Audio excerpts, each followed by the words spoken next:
What would you do with an extra thumb? Extra body parts can extend and augment human capabilities, but while augmentative technology is progressing rapidly, we're still lacking answers to some fundamental questions. Can the human brain support an extra body part? And how can using augmentative technology affect our bodies? In our study, we aim to answer such questions using the third thumb as an augmentation model. The third thumb is a flexible, 3D printed thumb extension for your hand, wirelessly controlled by your big toes. Two pressure sensors create proportional control over 2 degrees of freedom. And it's surprisingly intuitive. With a few minutes of practice, people can quickly learn to grasp various objects. We trained our participants to use the thumb over 5 days,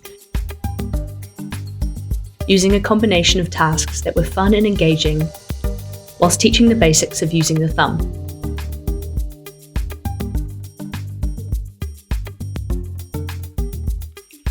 We also encouraged them to take it home and use it as they liked. With time, people got better at using the thumb. Practice makes perfect. But we also found that people could operate it with a blindfold and multitask. When asked, participants reported experiencing a greater sense of embodiment, that the thumb felt like part of their own body. But how does all this impact the way your brain controls and understands your own body? Using hand kinematics, we found that people were changing the way they naturally use their fingers together with the thumb. This is important because it sends a very strong signal to the brain that something is different. To see what happens in the brain, we used fMRI, asking participants to move their fingers in the scanner. This is where we observed shrinkage of the natural hand representation following training. The neural representation of individual fingers had become more alike.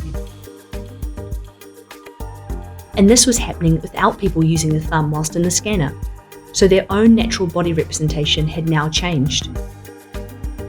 Our study shows that people can quickly learn to control an augmentation device without overthinking, whilst also reporting that it feels natural to them, like another body part. But we also found that people changed their natural hand movements, which may impact how the brain represents their hands. Therefore, successful human-robot integration may have consequences for how the brain supports the body, so it's important to continue to study how augmentative technology can integrate with our brains.